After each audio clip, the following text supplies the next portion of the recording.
Friends, ഞാനിന്ന് ചക്കക്കുരും മാങ്ങയും മുരിങ്ങയ്ക്കയും കൂടിയിട്ട് കറി വെക്കുന്ന ഒരു വീഡിയോ ചെയ്യുകയാണ്.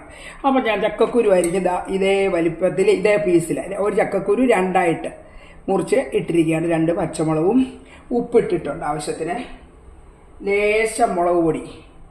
കാരണം ഞാൻ ഒരു പച്ചമുളകും അരപ്പിനകത്ത് അരയ്ക്കുന്നുണ്ട്. അതിന് മഞ്ഞപ്പൊടി വിട്ടു. പിന്നെ അപ്പം നമ്മൾ ഈ ചക്കക്കുരു മുക്കാലും വെന്ത ശേഷമേ നമ്മൾ ഈ മുരിങ്ങയ്ക്ക ഇടും. മുരിങ്ങയ്ക്കയ്ക്ക് പെട്ടെന്ന് വേവുണ്ട് മാങ്ങയും. അപ്പോൾ അതിന് വേണ്ട മുരിങ്ങയ്ക്കയാണിത്, അതിന് വേണ്ട മാങ്ങയാണിത്. ഇതെല്ലാം തയ്യാറാക്കി വെച്ചിരിക്കണം. അപ്പോൾ അരപ്പ് തേങ്ങയും ജീരകവും ചുമന്നുള്ളിയും കൂടെ അരച്ചതാണ് ഇതിന് വേണ്ടത്. അപ്പോൾ ചക്കക്കുരു വെന്ത ശേഷം ഞാൻ ഈ മുരിങ്ങയ്ക്ക് മാങ്ങയും കൂടി ഇടും. ഇട്ടിട്ട് കഷ്ണം വെന്ത് അരപ്പ് നമ്മളിട്ട് കടുക് വറുത്തെടുക്കുക. അപ്പം റെഡിയാക്കാം. അപ്പം നമ്മുടെ ചക്കക്കുരു നന്നായി വെന്തു. അത് കഴിഞ്ഞ മുരിങ്ങയ്ക്ക ഇട്ടു, മാങ്ങ ഇട്ടു. അപ്പം എല്ലാം നന്നായി വെന്ത് കിടക്കുന്നു. ഒരു 2 മിനിറ്റ് നമുക്കിനിയും ഈ അരപ്പൂടൊന്ന് ഇട്ട് ഒന്ന് വെന്തെടുക്കാം. എന്നിട്ട് നമുക്ക് കടുക് വറുത്തെടുക്കാം. അപ്പം നമുക്കിത് അടച്ച് 2 മിനിറ്റ് ഒന്ന് ഇരിക്കാം. അപ്പോൾ നമ്മുടെ കറി നന്നായി വെന്തിട്ടുണ്ട്. അരപ്പൊക്കെ ഇട്ട് മാങ്ങയും മുരിങ്ങയ്ക്കയും ചക്കക്കുരു നന്നായിട്ട് വെന്തു. അപ്പോൾ ഇപ്പം നമ്മുടെ നാട്ടിൽ ഒരുപാട് സീസണാണല്ലോ മാങ്ങയും ചക്കയും മുരിങ്ങയ്ക്കയും ഒക്കെ. അപ്പോൾ അതെല്ലാവരും ഇതുപോലെ നാട്ടുകറികളോടൊക്കെ വയ്ക്കണം.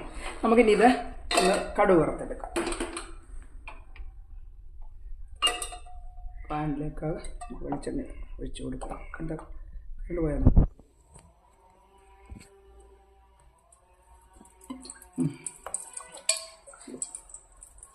പാനിലേക്ക് നമ്മൾ വെളിച്ചെണ്ണ ഒഴിച്ചു.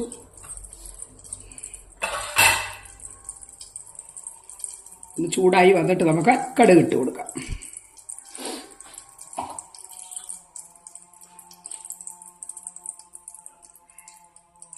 നമുക്കിനി കടുക് ഇട്ടിട്ട് കൊടുക്കാം.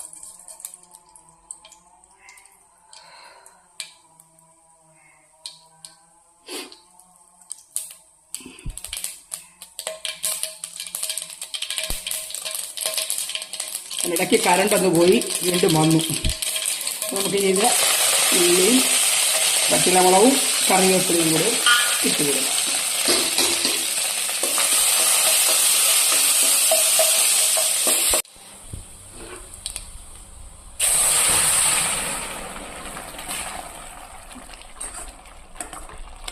അപ്പം നമ്മുടെ കറി റെഡിയായി. അപ്പോൾ എല്ലാവരും ഇതുപോലെ വീണ്ടും പറയുന്നതൊക്കെ ചെയ്ത് നോക്കണം. എല്ലാവരുടെയും സപ്പോർട്ട് ഉണ്ടാകട്ടെ. Thank you. നമുക്ക് പാത്രത്തിലേക്ക് നമുക്കത് സെർവ് ചെയ്യാം. ഉച്ചക്കത്തെ വീഡിയോയിൽ കാണിക്കാം. Thank you.